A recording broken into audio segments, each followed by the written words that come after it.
All right, so when we left off, you had decided what your astrological sign was, and we had agreed, since you guys aren't here to disagree, that the that we're going to test, the component of the theory of astrology that we're going to test, is that personality traits can be predicted by our birth date. Okay, so now to test that hypothesis, I'm going to give astrology the benefit of the doubt. I'm going to make it a little easier. So half of the signs are on one slide, and you get to select from the half of a year that's represented on your slide. You don't have to look at all 12. So for those of you who were born between March 21st and September 22nd, you're going to look at this slide. The rest of you who were born between September 23rd and March 20th are going to look at the next slide. So we're giving astrology a little bit of a boost. Now, going back to this theory test, since you're going to be picking out of an array of 6 descriptions, personality descriptions, you have a 1 in 6 chance of just accidentally picking the correct sign, the correct cluster. So we're going to want to have more than one of you get this right, right? We're going to want to have above chance level performance. Now, of course, we aren't going to know how each other did, but in class, what I usually say is, at least 3/4 or 4 out of 5 of you need to be getting the right answer in order for us to think maybe this is something more than just a fluke, right? Okay, so for those of you who are between March 21st and September 22nd, you're going to be looking at these. I'll go ahead and show them all at once. You're going to look at these clusters. So if this is your birthday range, read through all of these and decide which one you think is the proper description for you. Okay, so if you're in this side, go ahead and pause me and then come back. Okay, so I'm assuming you're back. Now if you're in this group between September 23rd and March 20th, go ahead and pause this so that you can sit here and look at all 6 of these and decide which one of these 6 sounds the most like you. All right, I'm going to assume that you're back. Now, in case you didn't stop because you're like a little confused, I want to mention also, you're just looking for the one that's most like you. So it may not be perfect, but most like you. Also, I'd like to point out that these were created by taking the most common adjectives that are used most often in astrological books and pamphlets and things like that. Okay, so hopefully you've all picked a letter by now. Now I'm going to tell you the correct answers. If you're between March 21st and September 22nd, here are the correct answers. And then if you're between September 23rd and March 20th, then here's your correct answers. Okay, now what usually happens in my classes is that there are at least a couple people who are familiar enough with astrology that they've actually selected their correct descriptions because they know them. They recognize it and they're like, yeah, I know that's mine. And then there's a few who got it purely by accident, or they were like, I wasn't really sure, I just kind of went with my gut or whatever. But the vast majority of people picked the wrong one. I'm going to assume that happened with you guys also. If you picked the wrong one, maybe it's because we're using the wrong signs. Here's the modern, they say, you know what, the constellations have moved since they were first invented, and so for those of you guys who fall between November 30th and December 17th, you're Ophiuchus, I don't know. That's what I am now. I don't know. And then all of us have moved. Everybody's been shoved down. So maybe that's what the problem is. Maybe we just didn't know we're the wrong sign. I don't know. The thing is, the theory says it should be able to predict your personality, and then in reality, it doesn't seem to do a very good job of predicting a personality. That's a test of the hypothesis. Now, does that disprove astrology? No. It just puts the theory in question. Okay. Now we're going to do a little demonstration here, and this one you definitely should be doing as we go along. Okay. What you're looking at here is a series of 4 cards. on the back of the B is either a 3 or a 7. On the back of the Q is either a 3 or a 7. On the back of the 3 is either a B or a Q, and on the back of the 7 is either a B or a Q. And they're all independent events. So if the B has a 3 on it, the Q also can have a 3 on it. Or they could both have 7s, or one could be a 3 and one could be a 7. And same thing with the numbers. They're all independent events. Okay.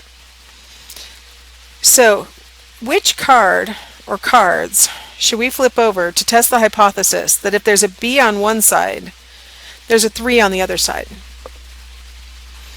Okay, so think about it for a second. If there's a B on one side, there's a 3 on the other. Now, I'd like to encourage you to try and answer the question with the fewest flipped cards. You want to try and figure out the most economical, shortest way to figure out the answer to this question. Now remember, the name of this chapter is Falsifiability Criterion.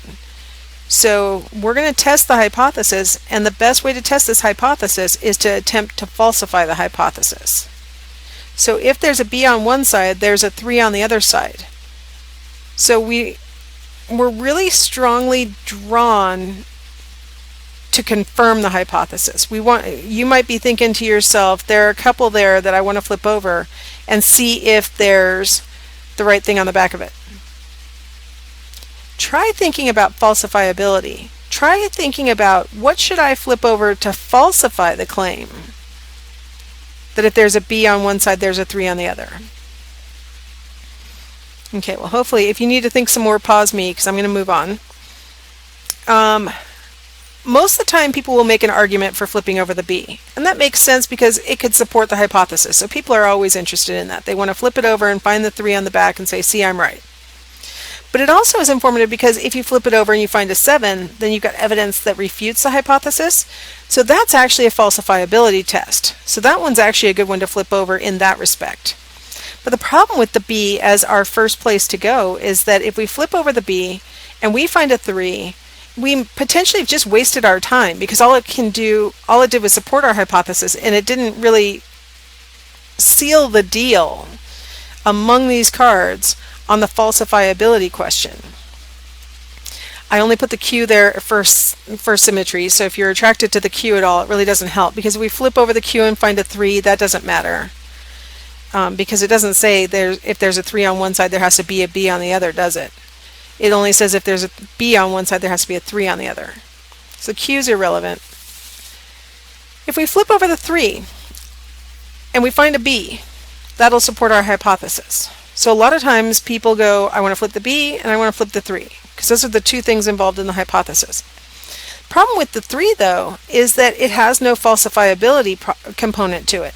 If you flip over the 3 and you find a Q, same thing is true that I just said on the Q card, right?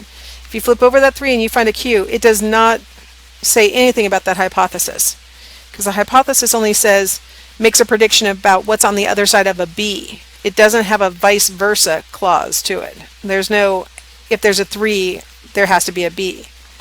So all the 3 can do for us is support our hypothesis. The best place to start, if you're doing a hypothesis falsifiability test, is to flip the 7 over, because all it can do for us is refute the hypothesis. If you flip over that 7 and you find a B, that you've got a B with something other than a 3 on the other side, you're done. You don't have to flip anything else over.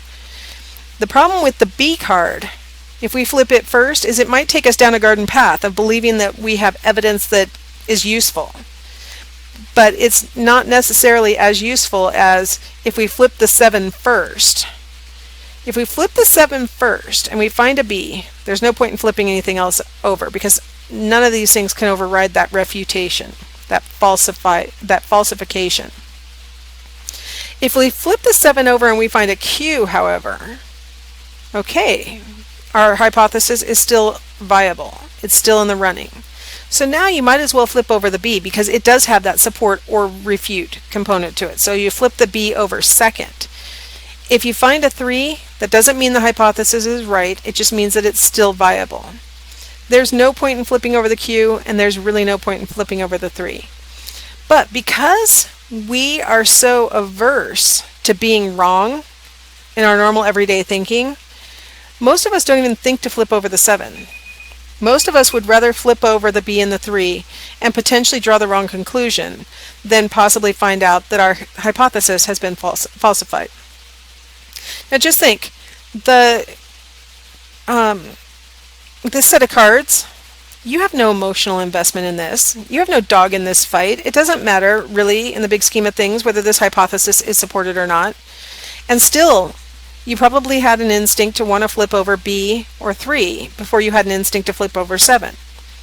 Just think how powerful that instinct would be if you really did care about the hypothesis you were testing. Just think if you had developed a study and you were actually collecting data, how powerful it would be to that motivation to look for evidence that you're right rather than to look for evidence that you're wrong.